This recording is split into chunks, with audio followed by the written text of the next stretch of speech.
ओम गंगणपते नमः। आप सभी का आपके अपने चैनल पर बहुत बहुत स्वागत है। आप सभी पर ईश्वर की कृपा सदा बनी रहे।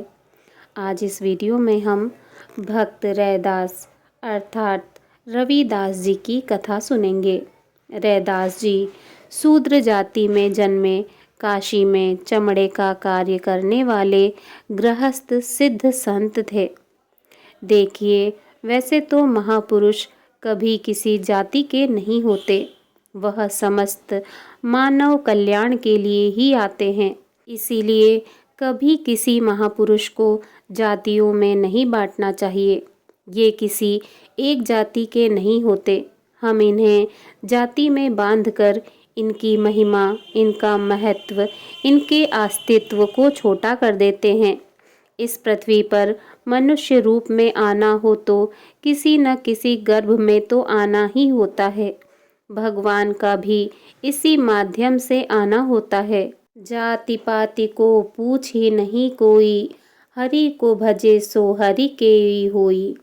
रैदास जी एक गृहस्थ संत थे जो अपनी आय में से साधु संतों की सेवा किया करते थे और कई बार तो स्वयं भूखे रहकर दूसरों को भोजन कराते थे। भगवान चिंतित हो गए कि रैदास जी अपना परिवार ठीक से नहीं चला पा रहे। सेवा की इनकी बड़ी इच्छा रहती है। तो भगवान साधु वेश धारण कर इनके पास पहुँचे और बोले, रैदास जी, आप इतनी साधु सेवा करते हैं और इतना धन भी आपके पास नहीं है। हमारे पास ये एक पारस पत्थर है, आप इसे रख लीजिए और इससे सोना बनाकर उससे साधु संतों की गौ सेवा इत्यादि करिए।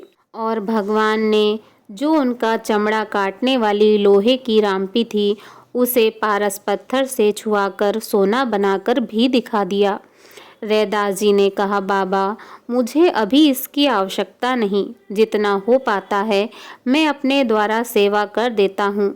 लेकिन भगवान के बहुत आग्रह करने पर रैदास जी बोले, अच्छा, इसे ऊपर इस छप्पर में कहीं और रख दीजिए, कभी आवश्यकता पड़ेगी तो निकाल लेंगे।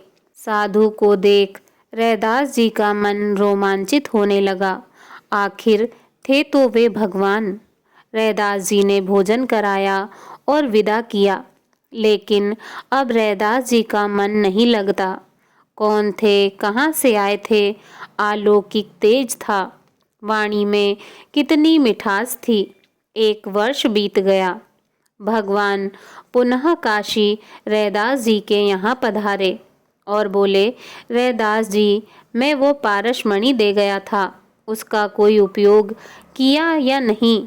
रैदास जी बोले, बाबा, वो तो जहाँ आप रख गए थे वहीं होगी, आवश्यकता पड़ी नहीं। आप इसे ले जाइए। भगवान मणि वापस ले तो गए, लेकिन भगवान भी बड़े कौतुकी हैं। अगले दिन रैदास जी के घर के मंदिर में ठाकुर जी की सेवा करने गए तो ठाकुर जी की मूर्ति के नीचे 5 सोने की असरफियाँ दिखाई दी। रैदास जी ने उन्हें चिमटी से उठाकर गंगा जी में डाल दिया। कई दिन यही चलता रहा। रोज ठाकुर जी के नीचे 5 असरफियाँ मिलती और रैदास जी उन्हें चिमटी से उठाकर गंगा जी में डालाते। एक दिन फिर भगवान ने रैदास जी को सपने में आकर कहा, रैदास जी, जिद ना करो और इनका उपयोग साधु सेवा में करो, यही मेरी इच्छा है। रैदास जी ने फिर उन असरफियों को साधु सेवा, गौ सेवा में लगाना आरंभ किया। कुछ असरफियाँ जोड़कर उनसे काशी में एक सत्संग भवन बनवाया। सत्संग होने लगा, साधुओं की भीड़ उमड़ने लगी, रैदास जी की जय जयकार होने लगी। और इधर काशी के पंडाओं को उनसे ईर्ष्या होने लगी। सबने काशी नरेश से शिकायत की, ये हीन जाति का है, पढ़ा लिखा भी नहीं, वेदों का ज्ञान नहीं, एक भी संस्कृत का श्लोक आता नहीं, और देखो ठाकुर जी की सेवा का पाखंड कर रहा है, जादू टोना करता है, वगैरह वगैरह बोलकर काशी नरेश को रैदास जी के विरुद्ध भड़का दिया। काशी नरेश ने कहा, ठीक है, परीक्षा कराकर देखते हैं। भक्त हुआ तो ठीक, नहीं तो दंड मिलेगा। पंडाओं से कहा, आप अपने ठाकुर जी लेकर आइए, और रैदास जी से कहा, आप अपने ठाकुर जी लेकर आइए। बड़ी भीड़ उस दिन राजभवन में है, सब परीक्षा देखने आए। क्या होता है? काशी नरेश ने 2 सिंहासन लगवाए, दोनों के ठाकुर जी उन पर पधराए और पंडाओं से कहा, आप अपने ठाकुर जी का आवाहन करिए। अगर आपकी भक्ति में शक्ति है तो ठाकुर जी को अपने पास बुलाइए। पंडाओं ने बड़े बड़े श्लोक मंत्र बोले, लेकिन प्रतिमा टस से मस नहीं हुई। अब रैदास जी की बारी आई। रैदास जी ने केवल एक पद गाया, ए हरि आवहूँ बेगी हमारे, ए हरि आवहूँ बेगी हमारे। जैसे ही हृदय से पुकार की और कहा, पत रखो रैदास पतित की, दशरथ राज दुलारे। ये पंक्ति बोलते ही छम छम करते भगवान सिंहासन से उतरकर रैदास जी की गोद में आ गए। जय जयकार होने लगी। काशी नरेश अपने सिंहासन से उतरकर रैदास जी के चरणों में आ गिरे। लेकिन पंडा जी उखड़ गए। नहीं, ये हो ही नहीं सकता, जरूर कुछ गड़बड़ है। ये ठाकुर जी इनके हैं, कुछ न कुछ इसमें चुंबक इत्यादि की करामात है, ऐसे नहीं मानेंगे। काशी विश्वनाथ अब इसे प्रमाणित करें, तब मानेंगे। वहीं परीक्षा होगी, वहीं सिद्ध होगा। और सब काशी विश्वनाथ के मंदिर में पहुंच गए।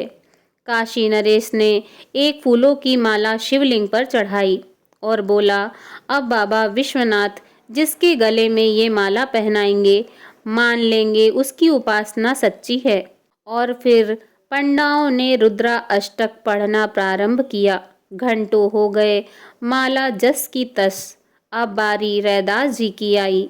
उन्होंने केवल एक बार जयकारा लगाया, काशी विश्वनाथ भगवान की जय, और माला शिवलिंग से उड़कर सीधे रैदास जी के गले में जा पड़ी। फिर जय जयकार होने लगी। स्वीकार हो गया, सत्य सिद्ध हो गया। काशी नरेश भी इनके भक्त हो गए। काशी नरेश रैदास जी की कुटिया पर दर्शन करने जाने लगे। काशी नरेश कई बार रैदास जी के दर्शन करने उनकी कुटिया पर आते थे। एक बार रैदास जी ध्यान में बैठे थे, मानसी सेवा कर रहे थे और अपना काम भी कर रहे थे। काशी नरेश ने प्रणाम किया और कुछ देर बैठे, और जब चलने को हुए तो प्रसाद रैदास जी के पास चमड़ा धोने का जो एक पात्र जिसमें जल भरा रहता था, उसमें से अंजलि भर के काशी नरेश को दिया। राजा ने जल तो ले लिया, लेकिन अब करें क्या? चमड़े का पानी अब पिए कैसे और फेंके भी कैसे? तो क्या करें?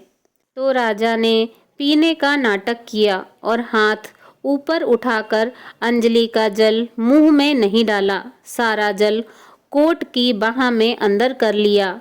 बात आई गई हो गई। कोट में जब उसके लाल दाग आ गए तो राजा ने कोट धोने को दिया।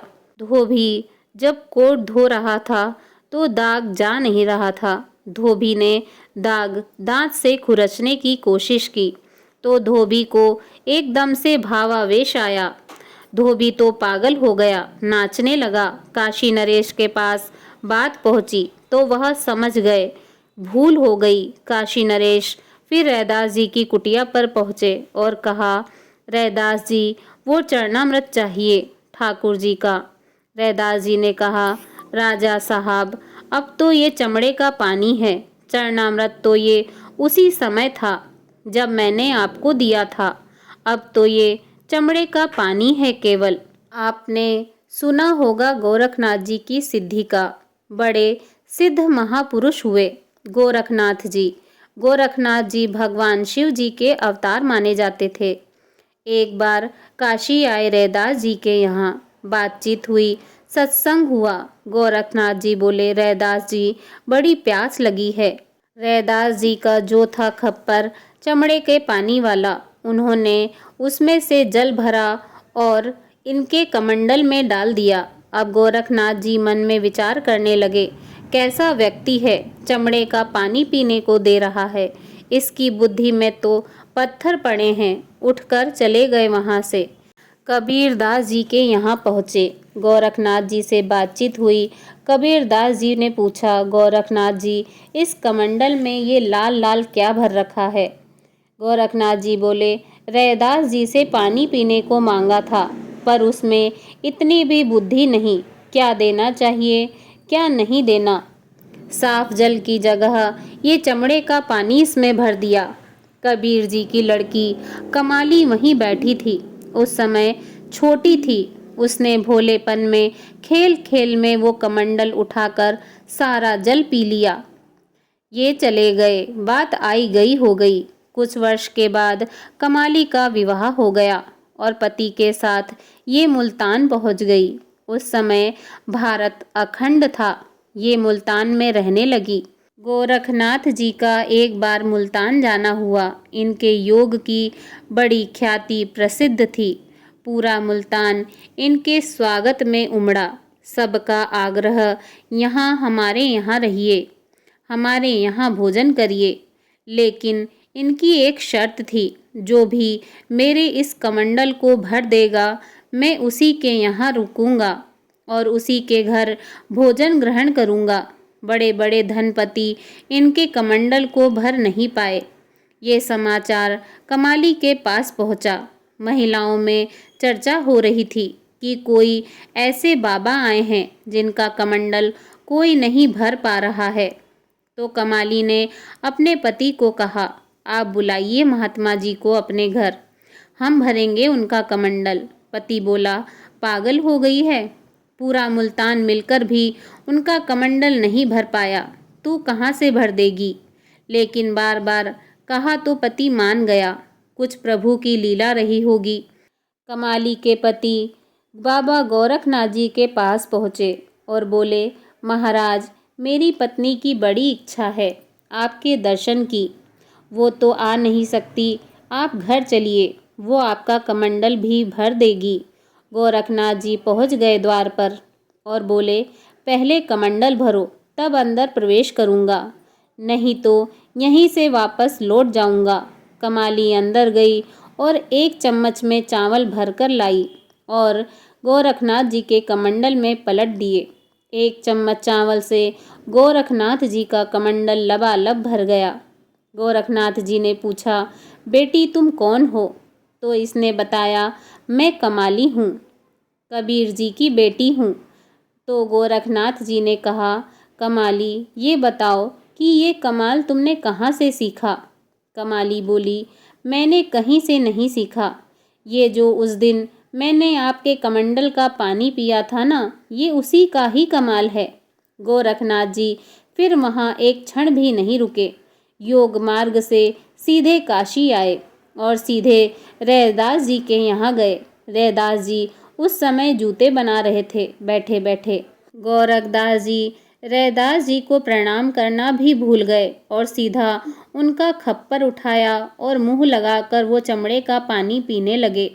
रैदास जी ने कहा, गोरखनाथ जी, अब ये चमड़े का पानी है, इसको पीने से अब कोई फ़ायदा नहीं, और कहा जाए तो जब प्याते थे तब पिया नहीं, जिन पिया पिया को जान लिया, जब हम पिला रहे थे तब आपने पिया नहीं, जिन्होंने पिया उन्होंने पिया को जान पहचान लिया, और भूला जोगी फिरे दीवाना। वो पानी मुल्तान गया। गोरखनाथ जी खाली हाथ निराश हताश होकर लौटे। ऐसी बहुत कथा हैं इनकी। उनमें से एक का वर्णन कल करेंगे, जिससे यह कहावत बनी थी, मन चंगा तो कठौती में गंगा। अगर आप सभी को यह कहानी पसंद आई हो तो कमेंट बॉक्स में जय श्री राधे कृष्णा लिखना न भूलें, और इसी तरह की कहानी सुनने के लिए मेरे चैनल को सब्सक्राइब करें। धन्यवाद। जय श्री राधे कृष्णा।